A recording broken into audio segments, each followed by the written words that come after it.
optimal training does not exist. Before you freak out and poop your little panties, take a deep breath and let me explain my idea here. Open your mind to it, let it digest into your system. If you like it, you might benefit from it. If you think I'm a kook and you never want to watch again, that's okay too, but give it a chance.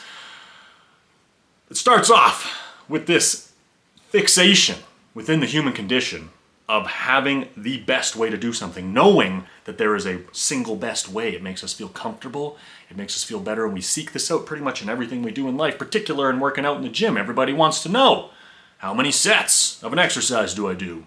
What is the best exercise? What is the best amount of rest in between sets? What is the best tempo? How fast should you perform each individual rep? And the problem is, in a lot of these instances, there may not be a singular best thing. This is what I've seen in my personal experience, experimenting and being fixated on finding the best thing myself. The conclusion I've came to is that within some principles, which I'll get into, there is potentially a better or best way, but then letting chaos, letting uncertainty into your training program where you allow for variety and the novelty stimulus, meaning just doing something different. If you always train in the 8 to 10 rep range, just switching to the 12 to 15 rep range will produce benefit, even if it's not optimal, even if it's potentially suboptimal. The effect of doing something different, what I've noticed over time, is extremely potent and potentially more valuable than staying fixated on finding the singular one best way to do things. So, to put some freaking meat on the treads, whatever the hell that means, the structures that I think are concrete are: 1, longer rest times, for the most part, in between your sets, are better. You don't have to do an extended rest time throughout your whole workout, but particularly in the beginning, I think a 2 to 5 minute rest window in between sets is going to be better than less. Towards the end of the workout, when you want to potentially emphasize pump, getting more blood into the muscle, creating more fatigue, it could be useful to shorten up the rest time. But never using an extended rest time is going to hurt you. Why?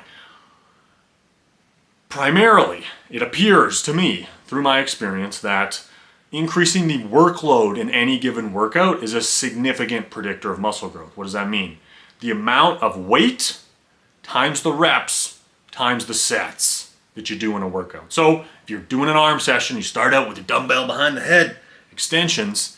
The first set, I take the 105 for a ride of 14 reps, and then I rest 2 to 3 minutes, and then I take the 110 pound barbell for a ride of 12 reps, and then I rest another 2 to 3 minutes. The second round of this superset, if you want to do the arm workout that you've seen in this video, the footage, you can subscribe to my Only Arms on my website, where I post all my individual workouts, arm workouts that I'm doing. You follow along, do the exact workouts that I'm doing. I'm going to get pretty close to my first round in terms of the amount of reps and weight. The 105 I might get for another 13 or 14 reps. And if I continue to do this over a number of rounds, the total output, or the amount of work done, or the amount of weight moved, is much higher than if I use a shortened rest time, where let's say I just rested a minute, triceps a minute rest, biceps a minute rest, repeat, repeat, repeat. The reps are gonna cascade, they're gonna drop downwards as the fatigue from one set carries over into the next set, into the next set, into the next set, and the end result being that I didn't do as much work in terms of the weight times the reps times the set. The total work output is less, and if you pace yourself a little bit more, you can produce more work output, which a lot of people would call volume, the amount of total work done in a session, not necessarily just the number of sets. The weight times the reps times the set. So using a longer rest time for at least some of your workouts is going to help you to do that, at least for some of your working sets. Also, if you're trying to progress the weight and you want to push close to your maximum output, using a longer rest time to let yourself recover so that you can hit the second round, the third round, the fourth round close to your maximum output is also going to help you to progressively overload the weight within each individual sets, or in your top set, or what's the maximum amount of weight I can do with this movement in any given set, roughly. What's my PR in the 10 to 15 rep range, since that's probably going to be better for building muscle for the most part. That's one thing that I think is concrete, that potentially has a best, or this is more of an ideal way to do it, in my opinion. A couple other things, one of them is going to be frequency. I think training more often, up to the point where you feel you're reaching the peak recoverable capacity of your body is going to be more effective. So just hitting a muscle once a week is significantly worse than hitting that muscle 2 or 3 times a week, especially as you progress. So paying attention to how you recover and trying to hit the muscle as often as you possibly can, in my personal experience, I've seen to be drastically superior than resting extensive amounts of days in between where you're probably recovered after 3 days, but you may as well just take extra days. I think you're actually hurting yourself doing that, and you'd be better off to trim that down. Last one, volume.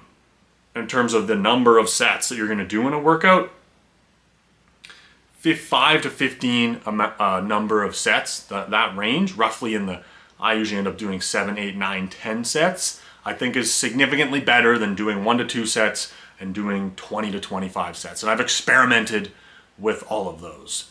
So those 3 things, the rest times, the frequency, and the number of sets, volume, I think are concrete structures that you should do that I've personally seen to be significantly superior to the alternative. Now, the whole point of this video is that after that, I think this fixation on trying to find the optimal number 1 best way for you is a whole bunch of hogwash. One, because everybody's a little bit different. There's a distribution of effects.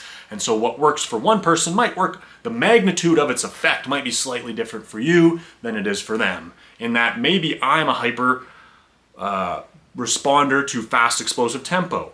And that has allowed me to produce bigger pumps, progress the weight, etc., which I've outlined in many other videos. For you, perhaps you're not, and you're going to see some benefit from it, but the magnitude of the benefit might be less. I think that's the best way to think about it. You're not going to see an opposite effect.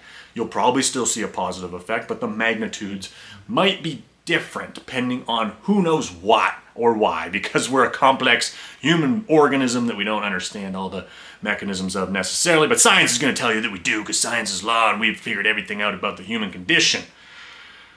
Next point is that the variety stimulus of novelty, as time has gone on, I've seen to potentially be the most impactful parameter, in that you just do something different. And so I think marrying this structure that I've talked about, where you have a few key fundamental pillars that you're like, you know, I feel pretty good about these 3 things, and this is what I'm going to stick to because I've seen it to be the best. If you believe in my ramblings, then you could take that on too. But after that, I'm going to just experiment.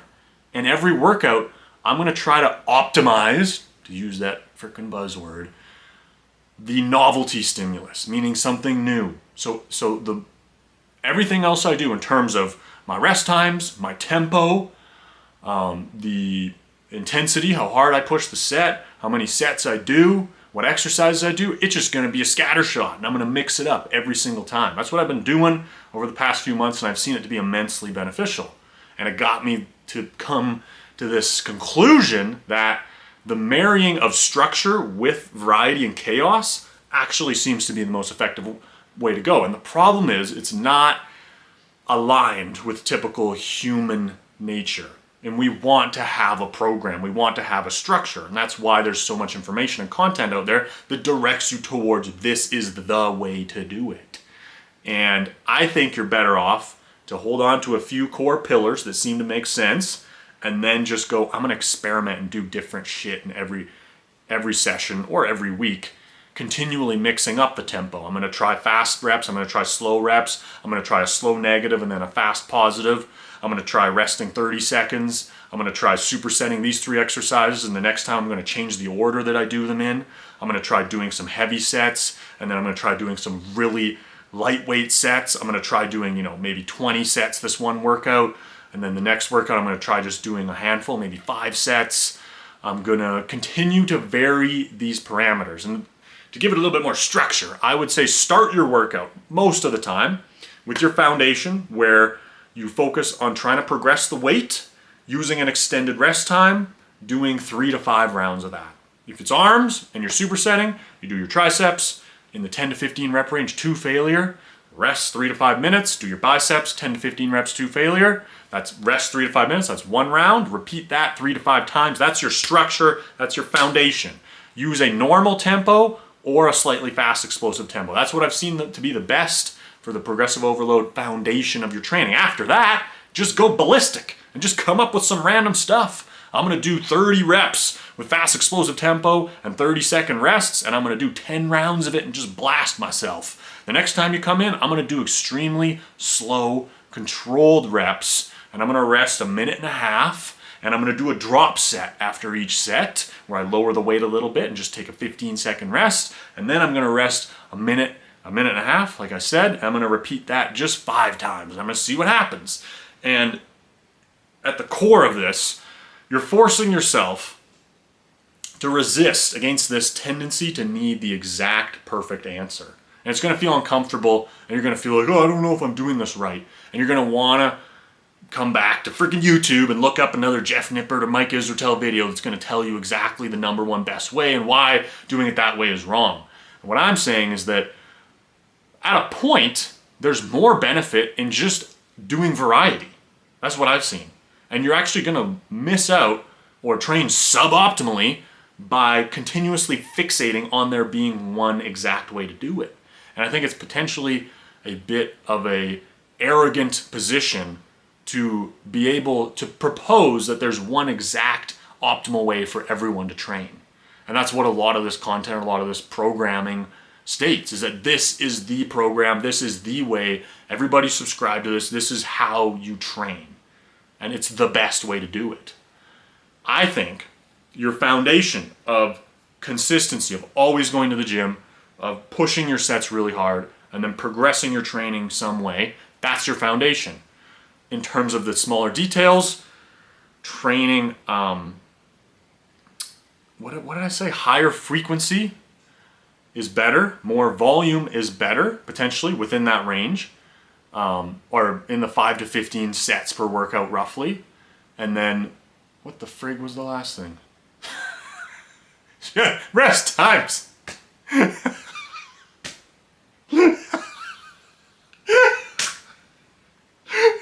We should listen to this guy. Let me summarize what I said. Holy shit, I don't remember what I said.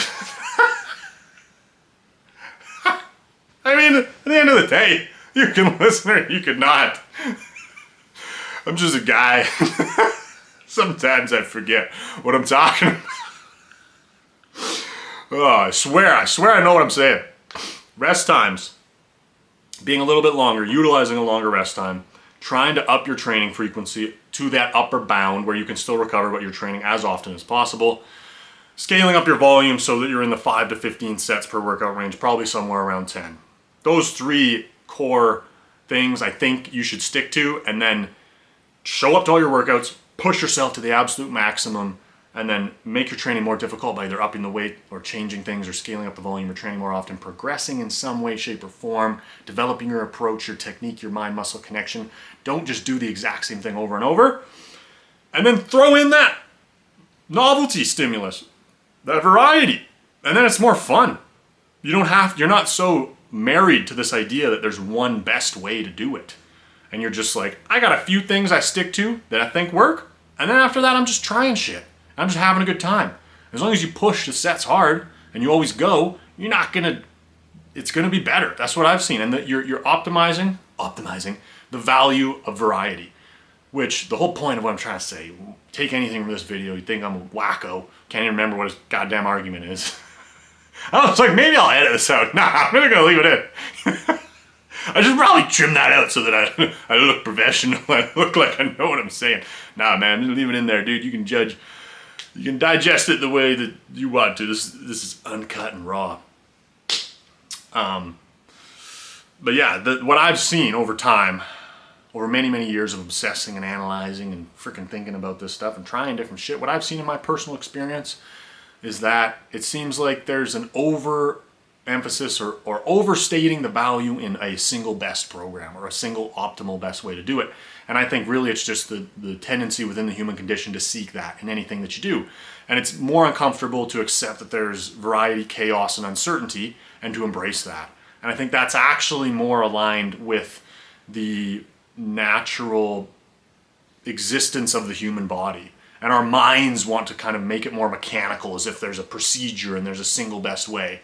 when really the body is like a bit more chaotic and there's a million different processes happening at once. You can't really condense it down into a easily digestible for our simple brains synthesized protocol. This is how it works. And I don't think the human body necessarily exactly works like that. I think you're going to be more aligned if you accept that there's a lot of uncertainty, there's a lot of unknowns, and it changes from one person to the next. And to do that with your training, to kind of pull it back, is to allow for variety, chaos, and uncertainty, and to just experiment and keep doing different things. And now I think for a lot of people that seems too crazy and it's too much to handle. So I think you marry the structure with the chaos, and then it at least for me, it's allowed me to go, okay, at least I know some things, or I'm gonna hang my hat on a handful of things that I think I've seen to work the best.